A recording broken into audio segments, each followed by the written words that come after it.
रुख करते हैं भोपाल का, जहां मुख्यमंत्री डॉक्टर मोहन यादव आरोग्य मेले के कार्यक्रम में शामिल हुए हैं। आयुर्वेद महाविद्यालय रीवा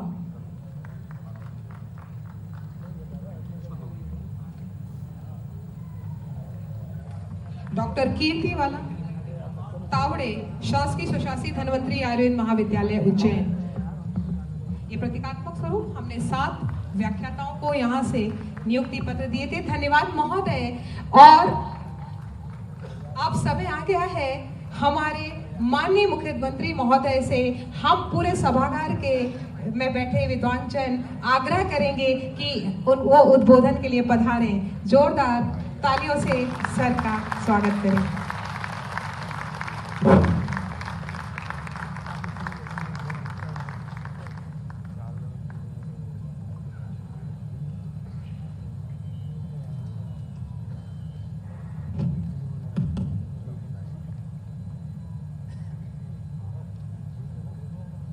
भोपाल में आयोजित आयुर्वेद की राष्ट्रीय संगोष्ठी में मंच पर विराजमान हमारे सौभाग्य की बात है, पद्मश्री पद्म भूषण मान्यवर देवेंद्र त्रिगुणा जी, अध्यक्ष राष्ट्रीय आयुर्वेद विद्यापीठ आयुष मंत्रालय सरकार, यशस्वी मंत्री मध्य प्रदेश सरकार, आयुष उच्च शिक्षा और तकनीकी शिक्षा हमारा अभिन्न मित्र माननीय इंदर सिंह परमार जी। ठंड मैंने सुना ताली वाली बजने से थोड़ी कम भी होती है।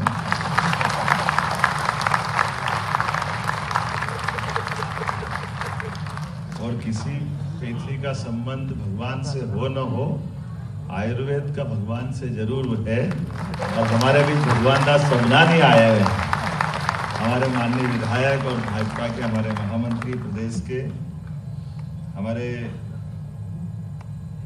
पीएस डीपी आहूजा जी आयुष विभाग, Sanjeev Singh ji, Shrimati Uma are Maheshwari, professor Rakesh Sharma ji, Vaidya Manoj necessary ji, Kaustubh ji, doctor Girish Chandra Verma, कुलाधिपति वैदिक विश्वविद्यालय भोपाल, वैद्य एस.एन. पांडे जी, राष्ट्रीय महामंत्री भारतीय आयुर्वेद महासम्मेलन, खास करके पांडे जी,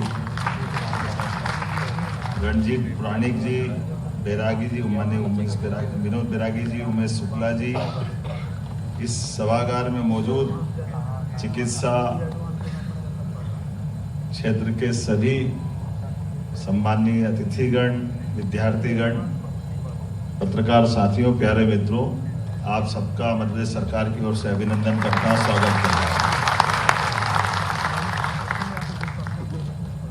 आयुर्वेद के पिछले सम्मेलन ही था वैसा है?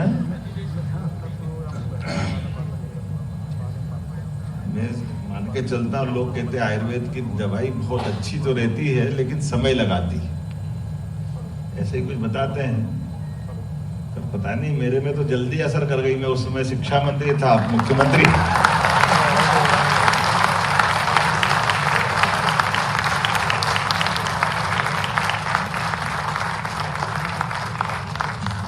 पता नहीं क्या हमारे लिए सौभाग्य की बात है और कितना सुखद संयोग है जब हमारा ये सम्मेलन चल रहा है। इस चलते सम्मेलन में हमारी वो अवधारणा की पुष्टि भी हो रही है।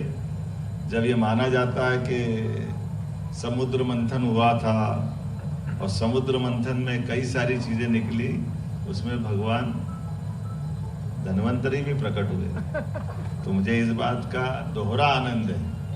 प्रयाग में मंथन भी चल रहा है, हमारे उस विश्वास की पुष्टि भी हो रही है गंगा तीरे। और जब हम यहाँ बात कर रहे हैं तो मध्य प्रदेश वो धरती है जो 28 में पुनः इसी चीज को दोहराने के लिए फिर एक बार दुनिया के सभी हमारी सनातन संस्कृति की ध्वजवाहक परंपराओं के सभी प्रकार के महान विभूतियों सहित हमारे आस्था, विश्वास, भाव, मनोभाव, सद्भाव, सारी प्रकार से इस भाव पे चलने वाले लोगों के लिए पलक पावड़े बिछा करके हमारी सरकार 28 की तैयारी भी कर रही है। और मैं आपको भी निमंत्रण देता हूं। मोटे तौर पे 3-3 साल के अंतराल से ही आप शायद कार्यक्रम करते हैं, हैं?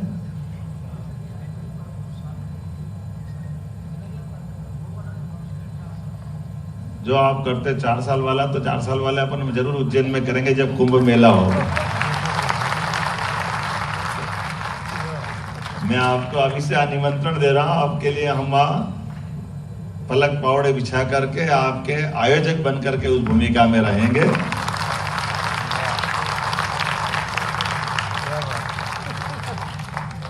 जब आयुर्वेद की बात कर रहे हैं तो आयुर्वेद वास्तव में आज के समय में हजारों साल पुरानी परंपरा, लेकिन ज्ञात इतिहास में 5000 साल पुरानी तो मान ही लें। लेकिन अब जब दुनिया इस तरफ जा रही है, देख रही, समझ रही है, हम उनके एक तरह से राजदूत हैं। भारत हमारी इस विधा का दुनिया के अंदर, और यशस्वी प्रधानमंत्री तो क्या बात है, आपके ब्रांड एम्बेसडर है, ब्रांड एम्बेसडर। और भारत से बाहर जाकर के यशस्वी प्रधानमंत्री श्रीमान नरेंद्र मोदी जी, कितने प्रकार से कोई व्यक्ति कितने मोर्चों पे काम कर सकता है। हम सब सौभाग्यशाली हैं कि हाँ, हम दुनिया के सबसे बड़े लोकतंत्र के सबसे बड़े पद के ऊपर यशस्वी प्रधानमंत्री श्रीमान नरेंद्र मोदी जी को देख करके उनके काम के, उनके गुणों के, उनके द्वारा सत्ता चलाई जाने के साक्षी भी है और हिस्सेदार भी।